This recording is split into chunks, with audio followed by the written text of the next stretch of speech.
jumlah penduduk di kota di desa, kualitas dan aksesibilitas pendidikan, pemerataan dan kemunduran pendidikan,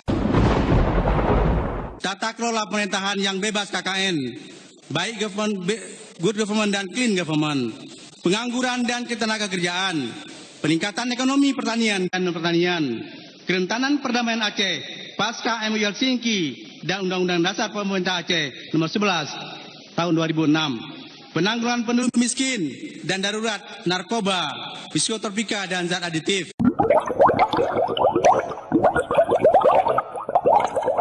Indonesia, human trafficking, keterbatasan energi, prestasi, kreativitas pemuda-pemudi dan ekonomi kreatif, pasar global dan pergaulan investasi daerah dan skala internasional, pengembangan seni dan budaya, destinasi wisata halal, penguasaan informasi dan teknologi, kualitas dan cakupan pelayanan infrastruktur, pemerataan sarana prasarana dasar di semua kawasan seluruh Aceh, serta pelakunya, perencanaan tata ruang wilayah lingkungan, kualitas hidup masyarakat Aceh, adaptasi mitigasi terhadap bencana dan perubahan iklim, kualitas demokrasi dan pemilu nasional tahun 2019, modernisasi efektivitas pemerintah daerah, harmonisasi perencanaan pusat, provinsi dan antar kabupaten, penyelesaian peraturan pemerintah tentang pemerintah Aceh, pengelolaan aset daerah, keterbukaan informasi publik dan kerjasama, peningkatan kualitas pelayanan perizinan investasi, perlindungan hukum dan hak asasi manusia, mendorong Komisi Kebenaran dan Rekonsiliasi KKR Aceh,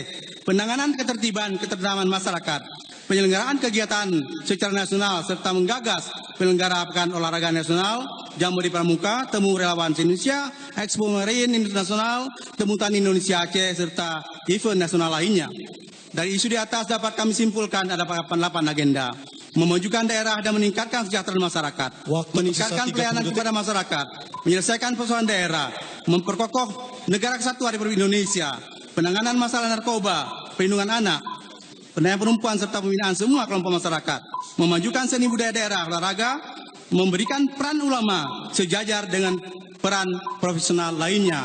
Terima kasih. Assalamualaikum warahmatullahi wabarakatuh. Berikutnya kita akan mendengarkan pemaparan visi dan misi dari pasangan calon nomor urut 3. Waktu akan dimulai ketika Bapak menyampaikan visi dan misi. Kami persilahkan. Bismillahirrahmanirrahim.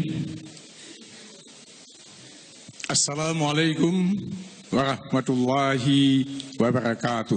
Waalaikumsalam.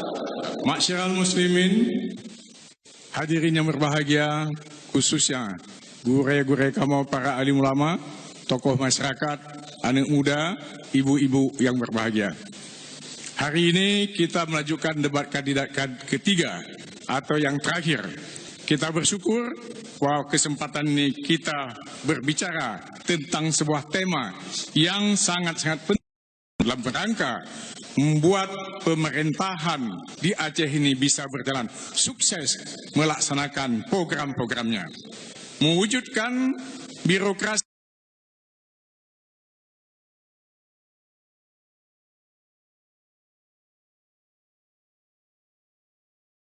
hari ini kita tekankan bagaimana birokrasi sebagai satu selaga orde pasukan yang akan membantu pimpinan dalam melakukan sebuah peperangan besar. Oleh karena itu, saya ingin menekankan di sini yang paling penting yang pertama adalah aparat sipil negara hari ini harus kita tingkatkan kemampuannya dan kualitasnya dengan berbagai pendidikan dan pelatihan. Mereka mempunyai pimpinan, mereka harus loyal pada pimpinan, sebaliknya pimpinan harus terbuka kepada aparatnya. Transparansi hari ini dituntut di era reformasi. Jadi oleh karena itu, perencanaan pembangunan, pelaksanaan pembangunan harus terbuka pada semua pegawai kita.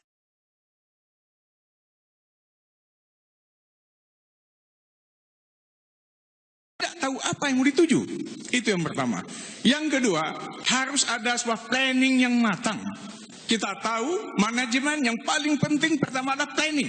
Planning menentukan arah, menentukan kemajuan, menentukan kemenangan sebuah program. Oleh karena itu harus ada planning yang mengerak, ada satu blueprint cetak biru. Sebelum kita melaksanakan apapun, Kalau pemerintah gubernur 5 tahun, harusnya cetak biru 5 tahun. Sehingga orang tahu kemana arah dia berjalan. Nah, oleh karena itu, antara struktur di bawah dengan di atas harus bisa bersinergi. Dan oleh karena itu harus ada satu penilaian terus-menerus. Dan penilaian terus-menerus ini biasanya selama ini dilakukan oleh sebuah badan yang disebut Baperjakat. Baperjakat inilah menentukan posisi-posisi pegawai negeri yang akan melakukan tugas-tugasnya. Nah, di sini ada ketentuan kriteria apa yang kita lakukan pada suatu pimpinan. Ada suatu analisis jabatan. Mohon maaf, silakan Pak. Masih ada waktu. Mohon maaf, waktu habis. Terima kasih pasangan calon nomor urut 3. Dan berikutnya karena pasangan calon nomor urut 4 belum hadir, maka kesempatan berikutnya kami berikan kepada pasangan calon nomor urut 5 untuk menyampaikan visi dan misinya. Waktu akan dimulai saat Bapak menyampaikan visi dan misi. Kami persilakan. Assalamualaikum warahmatullahi taala wabarakatuh.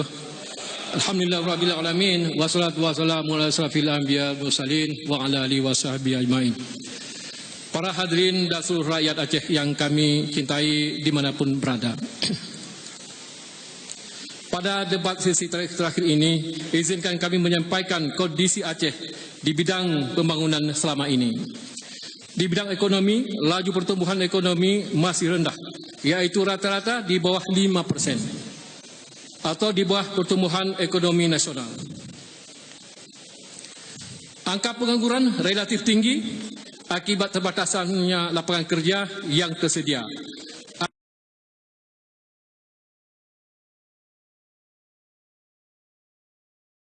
Atau di atas angka nasional. Ini yang perlu kita bimbangkan, saudara sekalian. Di bidang kesehatan, layanan kepada masyarakat masih belum optimal. Mutu pendidikan kita juga masih rendah. Pelaksanaan syariat Islam juga belum sekafah yang diharapkan di beberapa bidang lainnya pun. Masih perlu dibenahi ke depan. Bukti-bukti MOU Helsinki yang tertuang dalam Undang-Undang Perintah Aceh juga belum sepenuhnya terrealisasi, sehingga kewenangan yang dimiliki Pemerintah Aceh masih terbatas dan pemerintahan pusat.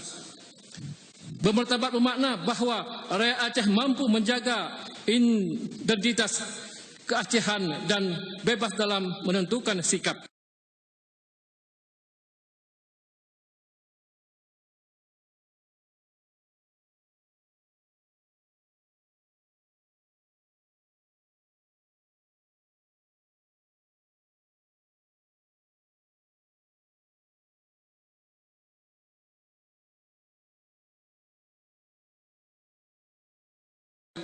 Terangkul ke dalam 5K, yaitu Aceh.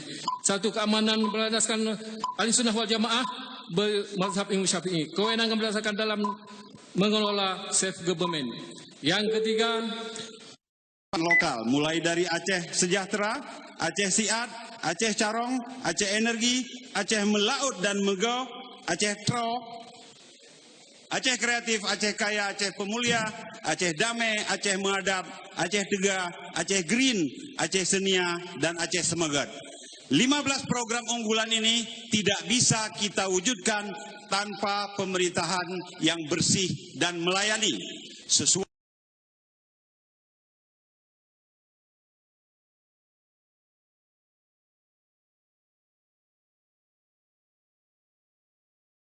dan melayani. Oleh karenanya, birokrasi yang bersih dan melayani adalah sebuah keniscayaan.